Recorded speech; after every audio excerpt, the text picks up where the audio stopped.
Hi Scorpio, welcome to your reading for May the 30th to June the 5th. That's the end of May. Thank you very much, May. Good to see you. See you next time.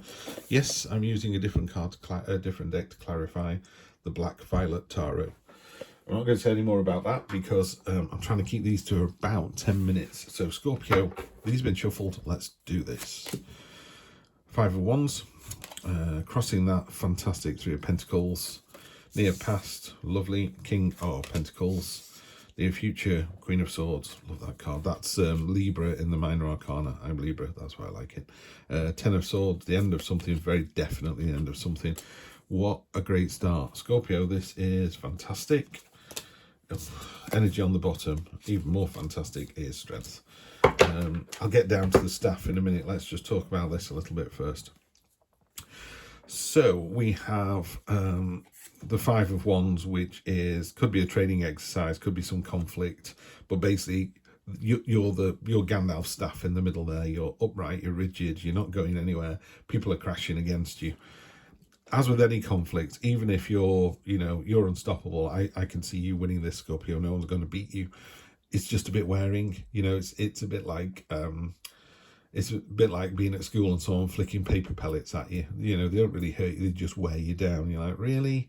And you turn around and just bop someone on the nose and they stop doing it. And you go, that made me feel bad. Why did they do that? It was just niggling away. So that's what that card is. It's a niggle. There you go. That's a very English word, I know, but it's something niggling away at you. It's like having a stone in your shoe, but not being able to take your boots off for another 2 miles. Can you imagine that? You'd be like, I've got to walk like this for 2 miles. It's not going to hurt you. It's not going to give you a blister. It's just a bit of a pain in the ass. The thing that's crossing you is the Three of Pentacles, which is a lovely card. Pardon me, the classic Steve Koff in a reading. The Three of Pentacles talks about, the synergy of working together. So you've got one pentacle there dropping seeds on the ground. Just grab a coffee. Lovely. One's dropping seeds, one's dropping soil, one's dropping water, and it's onto an oak tree. Oak leaves are about knowledge. So you're growing your understanding and your knowledge. But also, it's a long-term endeavour. Oak trees take forever to grow. You're planting something in whose shade you will never sit, which is a beautiful philanthropic endeavour. You're planning for the future. You're planning together with someone, and clearly the result is fantastic. So go, go, go. Pardon me. In the near past, you've got the King of Pentacles. Stamina and tenacity is shown by the antlers there. He's got the hammer out, so he's literally showing you what he can do. He's pointing at what, check me out, this is how good I am. And it's an entrepreneur card. The guy really knows what he's doing. Again, tarot doesn't do gender. This is a masculine energy in a person. Could be a person. You could go, I know who that is. That's my uncle. He does this, this, and this, and that's fine. But yeah, in the near past, there was that energy. So that's really nice to see. In the near future, you got the Queen of Swords. She understands heartbreak. She understands the truth in the cold light of day can hurt. That's why she's actually pierced one hand with that sword there. So she's two swords. She's got a crown of swords, so she knows when she puts it on, it could hurt her as much as anyone else. But, again, she knows that this needs to be done. And round her feet there, we've got larvae and butterfly. So you're talking about transformation and going from one place of understanding to another. Queen of Swords is also about sort of clarity and understanding. In a relationship, you can talk about heartbreak. She's had a heart broken, but she knows she has, and she knows how to deal with it, how to learn from it. But that has come with a certain amount of sadness. She's aware of that. It's a bit like, when your dad or your granddad dies and they're 85 or 90, you go, well, that was a pretty good innings. Doesn't stop you missing them. It's still a sad thing. So it's about understanding what's going on and just, I don't know, accepting the pain or the sorrow and just living with it and informing your experience. You don't let it drag you down. That could be anything. So it's just really the Queen of Swords there's two things. It's the cold light of day. It's a number of things, but it's cold light of day. It's her ability to know that the truth hurts, but still being able to speak it. And in a more traditional read, she's sat on a throne that's kind of above the storm clouds. So again, particularly in this position as well, it's about having foresight and knowing what's coming up. It's like, I know what's happened at work, this is going to happen again. I know what's happened with my partner, this is going to happen again, or it's going to happen like this. It's using your experience to see what the future is going to bring in and being able to deal with that. The root of the matter is, there's the end of something. It's completely and utterly the end. The Ten of Swords is that finality. And it could be the end of a relationship, it could be the end of a job. But what he does talk about is, the sun's rising, and of all those, not all the birds are dead, one's still alive. So hope always remains. Go into a new start, off you go. Start the day again. And again, with that, the head of the matter is the Star card, which is a card of promise and hope. So it's like, yep, it's the end of something, but these cards are moving forward cards. The future is going to be better for it. There's something better coming in. And you've got more than enough strength to deal with it. Again, I try and show this off because there you go. There's those beautiful halberds and pikes and spears in the background there. So the strength card here, which is the bottom of the deck, kind of ties it in with the theme. It's just having more than enough strength, and that we're talking mental strength, not physical strength. She's standing up for this snake that can't stand up for itself. She's breaking arrows in one hand. She's sprinkling the olive leaves onto the snake's head with the other. She's got the lemniscate across her head, which is the infinity symbol. It's like she can do this all day. So Scorpio, you've got the clarity, you've got the wish coming in, you've got the ability. This card talks about either working with other people or kind of getting yourself in balance, so your head, your heart and your physicality are all in tune. So it's like, if I want to build a cabin, I'm strong enough to do it, I've got the money to do it, and I've thought ahead and got the land and got the blueprints. It's all of that. So it doesn't have to be with other people. You can be sat here listening to me banging on going, well, I'm not working with anyone else, I work on my own. It's like, I appreciate that you do, but it's talking about, okay, you work on your own, but everything's in order. You got your new office space, you decorated it at the weekend, you're ready to go. It's that ready to go energy. Yep. This is where you find yourself cutting through the nonsense, you're cutting through the brambles that are trying to hold you back. But the unexpected surprise about that is it's revealed the fruits of your labours. It's a bit like, sword cards are great for that. They just cut through the nonsense. When people go, you got a minute, can I just talk to you about, how are your kids? Your dog all right? And it's like, what is it you want to ask me? And you go, can you lend me $50? And you go, yes or no. You know what I mean? It's like, cut to what it is you want to tell me. I'm busy here, let's do this. Okay.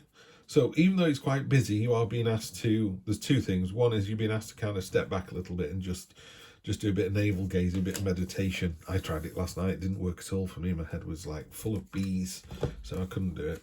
Okay. But we're not talking about me, we're talking about you. And we're at 7 minutes. I'm trying to do this in 10. Come on, Steve. This is great. This is really good, Scorpio. This just builds and builds and builds. Fantastic. So yeah, you're cutting through the nonsense. This is external influences and how other people see your situation. So they're saying maybe you take some time off, navel gaze.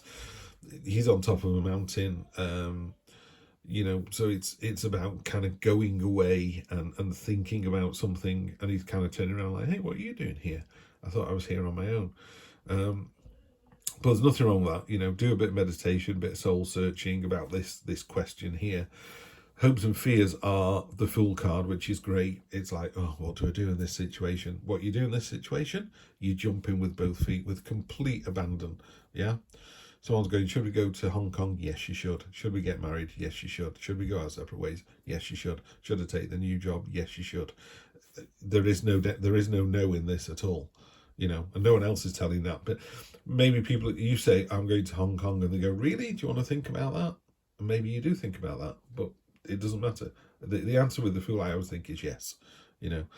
Unless he was poorly placed, unless he was surrounded by some sort of mischief making cards, which he's not. And your final one is the Eight of Swords, which I'm going to read as this one, not a more traditional reading. This card talks about a crucible, a test. You're being put through the ringer with something and you're glowing white hot there. You're really being put under pressure, and other people are failing. Other people have retreated into the background, but you're stood there and you're taking it. Great energy, Scorpio. That is fantastic. So whatever this is, and again, it seems to sit between a kind of career read and a love reading. I would say you're in a great place. Something's ended, but you've got the tenacity, you've got the clarity, you've got the promise. You've got the ability, you've got the tools to do it. You know, you've got everything you need to do to get through this situation, and that clarity really provides you with a sort of bing bong moment. It's like, oh yeah, that has happened. Yeah, I do know what I want to do now. Someone, you know, I don't know, maybe your parents, maybe one of your mates go, really, you want to think about this? And you might just go, yeah, I've thought about it, I'm doing it. You know, you might think about it in a nanosecond. You might want to go away for a week and think about it. But I get the impression it's already a done deal, whatever this is. And the Fool, again, the Fool card is 0. It's all or nothing. Well, in fact, that's it. If you don't say yes, it's nothing. The tarot cyclical, it'll come back around. But it sounds to me like there's something that there's a situation you're completely and utterly in control of. So let's use these 3 lovely cards here from this deck. Second time I've used this because you're my second reading this week. Scorpio, aren't you lucky? I try and move it around because otherwise I always start with Aquarius. Being a graphic designer, I do everything alphabetically. But I think your voice softens, and so I just move it around every week. This week you're number 2. We have the Knight of Cups, the 4 of Pentacles, and the Emperor. 4 of Pentacles is the only one that I would say seems a bit of a mismatch here. Sometimes it's a card of holding on and just being happy with what you've got, and it kind of conflicts with the Fool a little bit. There's nothing wrong with the 4 of Pentacles, but it's a bit like someone putting their money in bearer bonds, or what do we call them over here? I can't remember. But they don't gain any interest, but your money's safe. So you put £100 in, and 5 years later you take £100 out. But inflation would mean you'd actually take less money out than you put in, but it's safe. You're not going to gamble anything, and your money's there. And it's a bit like being in a relationship. I'll play it safe. I'll just do what I've always done. You do what you've always done, you'll get what you always got, which could be great. You know, if I get the same every day because I'm with my lovely wife and my 2 lovely sons, that's fine. I'll take it, you know. But if you're not in that situation, see how they're in a pit. They can't see the flowers, they can't smell the roses. And they're quite safe and secure. They're not trapped. You can get out of there quite easily. The Emperor, fantastic masculine energy. It's about control, order, but in all of its positive senses. That's what this is. You're completely in control of this situation, Scorpio. You know, it's not often I look at the Star card, and to me the Star card is like, oh, I wish I could do something. Yours is like, not only is this my wish, this is what I'm going to get. It's that deliberate. And then the Knight of Cups, yeah, jumping in with something with passion and enthusiasm. It's like, get going. It's time to get going. These are supposed to be fields down here, but they're unplanted, you know. And it's so you're surveying them and going, isn't this great? Look at all this land. Look what I could do. It's like, yeah, you could get on with it. Get on with it. So yeah, your wish is going to come true next week, Scorpio, and it's all your own making. Have a fantastic week. I will see you next week for more of the same. Take care.